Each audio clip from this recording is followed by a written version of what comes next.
नाही, तिथे मी काय जोक मारली होती की इंडिया अगेन्स्ट करप्शन आणि आम आदमी पार्टीमध्ये मी लाखो लोकांना टोपी घातली होती, तर ते असायला लागले. एक तो ते रोड जे एकदमच खराब आहे त्याला कसं इम्प्रूव्ह करायचं, तो ते आम्ही एक पत्र लिहून ते डिपार्टमेंटला सांगणार आहे. पण आम्ही हे सांगितलं की ते ज्याला ते पर्यंत एकदम पाणी टाकून क्लीन तो करून द्या, एवढी माती सगळे उडतो, धूळ उडतो. एक तो हे मुद्दा झाला. दुसरा, तिथे जे सगळी रेती आहे दुकानच्या बाहेर, तिथे लहान लहान झाड लावून ग्रीन स्पॉट बनवूया सगळे ठिकाणी. जे प्रेम होतं ना ते मला हृदयाला लागून गेला. पण मी निस्वार्थपणे काम करतो. मला कुठे काय मिनिस्ट्री नाही, मला कुठे काय खासदार नाही, आमदार नाही, इलेक्शन नाही, हे सगळं मध्ये इंटरेस्ट नाही. पण जे बायोपिक बनणार आहे ते माझं म्हणणं होतं प्रोड्युसरला की एक ए ग्रेडचा हिरो घ्या, बी सी घेऊ नको. आता याच्या कोण असू शकते मला माहित. तुमच्या आवडी आमिर खान, शाहरुख खान असं कोण असू शकतो असं मला वाटतं. आज आपण ग्लोबल ट्रस्ट विकास या ठिकाणी आलेलो आहोत आणि आज या ठिकाणी मंत्री मंगल प्रभात लोढा यांनी भेट दिलेली. ते परळी दौऱ्यावर होते. पवनेर येथील जोशी यांचं निधन झाल्यानंतर सांत्वनपर भेटीसाठी ते या ठिकाणी आले होते आणि ते ग्लोबल ट्रस्ट या ठिकाणी आलेले होते. तर या ठिकाणी मंत्री मंगल प्रभात लोढा यांनी भेट दिली. काय तुमचं बोलणं झालं, काय शेतकऱ्यांसंदर्भात तुम्ही सूचना केल्या? आम्ही सांगितलं की इथे शेतकरी जे मुलं आहे, मुली आहे, त्यांच्याकडे काय काम नाही, इथे बसून पूर्ण दिवस व्हॉट्सअप बघत राहतो. त्याला काही काम द्या ना, रोजगार द्या. तुम्ही काय ना त्याला ट्रेन करा. तो त्यांनी बोललं की मला 501 ट्रेनिंग सेंटर, स्किल सेंटर बनवायचे आहे आणि कृषी कुलला मी एक बनवून घेतो. त्याच्यामध्ये त्यांनी इन्स्ट्रक्शन दिलंय त्यांची पूर्ण टीमला की कृषी कुलमध्ये फार्मर ट्रेनिंग सेंटर आपण करूया, फार्मरला करू, बाकीचे स्किल सेट सगळे करून इथल्या लोकांना रोजगारच्या साठी जे पण कौशल्याची गरज आहे ते सगळं इथे शिकवू.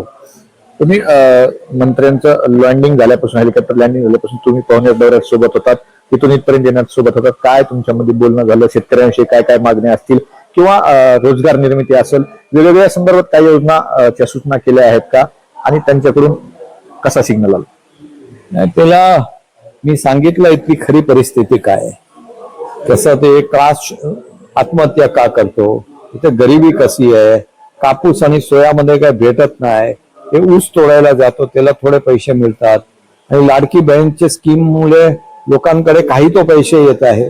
म्हणजे ते काय मुंबईच्या लोकांना कळत नाही की एवढा मोठा त्यांचे जीवन महत्व आहे ते. तो हा सगळं मी त्याला सांगितलं आणि माझं ते मेन तेज होता की इथल्या लोकांना रोजगार द्या. कोणी भीक नाही मागत, तुम्हाला रोजगार द्या आणि त्याला कौशल्य द्या तर त्याला रोजगार भेटणार.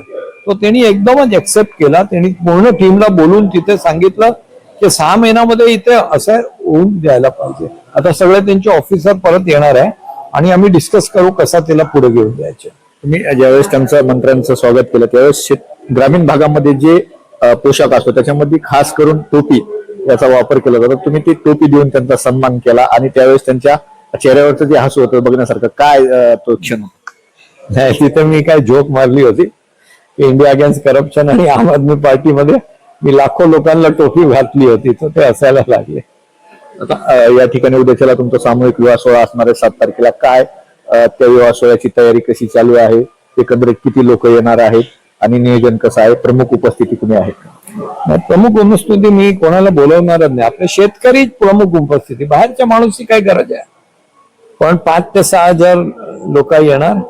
11 जोडी तयार झालेली आहे, सगळं ऑर्डर करून दिलेलं आहे, मंडप चालू आहे. मला काय वाटत नाही काय प्रॉब्लेम होणार आहे. फर्स्ट क्लास होणार आहे लग्न. आज तुम्ही शिरसाळ्यातील व्यापाऱ्यांशी संवाद साधला, त्या ठिकाणी तुम्ही खुला संवाद साधला. त्यांच्याकडून काय सूचना आल्या? तुम्ही शिरसाळ्यासाठी सुशोभीकरण करण्यासाठी खास करून शिरसाळ्यातील डॉक्टर बाबासाहेब आंबेडकर चौक ते ईदगाह चौक या दरम्यान काय त्या ठिकाणी योजना राबवणार आहात? झाडे लावणार आहात? अजून काही वेगळं करणार?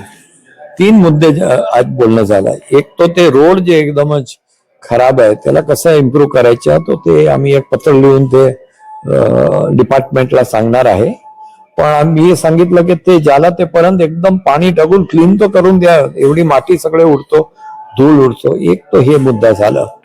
दुसरा, तिथे जे सगळी रेती आहे दुकानच्या बाहेर, तिथे लहान लहान झाड लावून ग्रीन स्पॉट बनवूया सगळे ठिकाणी आणि एक रस्ता ठेवू दुकानला जायला. बाकीच्या एरियामध्ये फ्लॉवरिंग प्लांट सगळे लावून आणि याला ब्युटिफुल बनवूया. तुम्हाला माहितच आहे की ते मच्छा जे स्ट्रेच आहे डिवायडर, तिथे आम्ही माती टाकली आहे. आता एकदा मशीन आला की आम्ही जाळी पण लावून आणि झाडं लावणार आहे.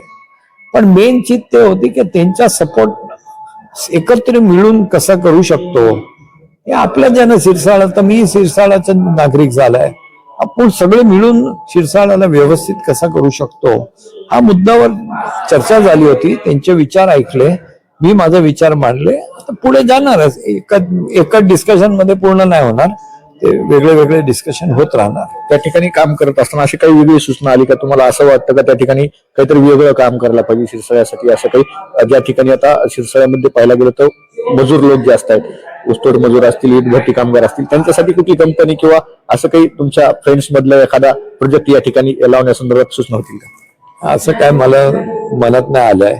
आता मी फक्त मी फास्ट धावतो नाही, मी एक एक करून स्टेप घेणार. ते आता हे जे नक्की केलंय तेवढे स्टेप घेऊया. आणि तिसरा जे मेन होता ते कचऱ्याचं काय करायचं. कचरा कोणी असं टाकून तिथे जाळून टाकतो. त्यांच्या मी बोलला की मी तुम्हाला 4 किंवा 6 मोठे मोठे कचऱ्याचे डबे देणार, त्याच्यामध्ये कचरा टाका. सरपंचला सांगितलं तुम्ही गाडीचा बंदोबस्त करा उचलायला. ते बोलले की मी करतो, पण आता बघू कसं होणार. MIDC संदर्भात देखील बोलणं झालं होतं. MIDC प्रस्तावित आहे, तसं तुम्ही मंत्र्यांना किंवा संबंधित डिपार्टमेंटला कळवणार आहात? नाही, मी मंत्री तो कळवणार, पण ते बोलले माझं डिपार्टमेंट नाही. तरीही जेव्हा इंडस्ट्री मिनिस्टरला भेटणार तेव्हा हे मुद्दा मी मांडतो. पण मला तिथे जास्त असं नाही वाटलं की त्यांनी एवढा मनात घेतला. मनात जे घेतला त्यांच्या डिपार्टमेंटच्या फटाफट त्यांनी डिसिजन घेतला.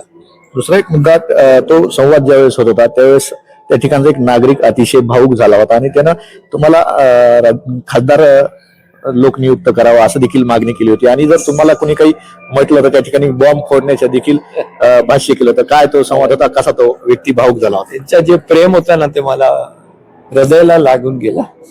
पण मी निस्वार्थपणे काम करतो. मला कुठे काय मिनिस्ट्री नाही, मला कुठे काय खासदार नाही, आमदार नाही, इलेक्शन नाही, हे सगळ्यामध्ये इंटरेस्ट नाही.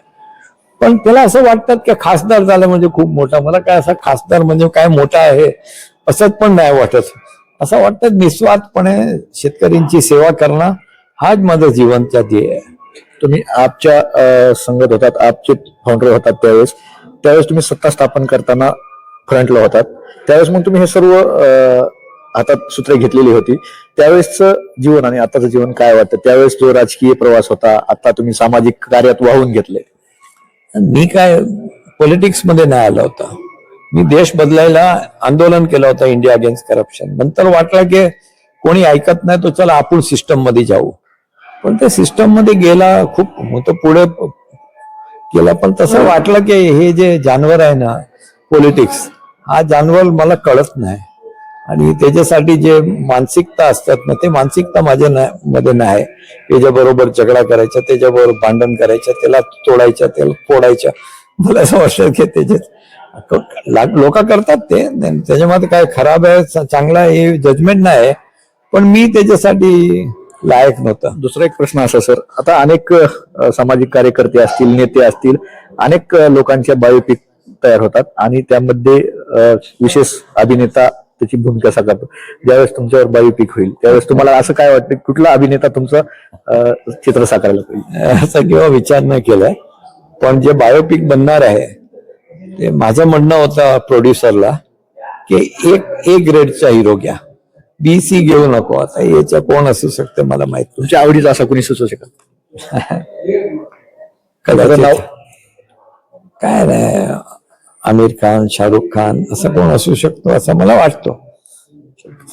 आज मंत्री मंगल प्रभात लोढा यांनी ग्लोबल विकास ट्रस्ट या ठिकाणी भेट दिली आणि शेतकऱ्या संदर्भात काय काय योजना करता येतील, काय या ठिकाणच्या कामगारांसाठी योजना आणता येतील, या सर्व विषयावर चर्चा झाली. यामध्ये अजून नवीन काही अपडेट्स मिळतात का?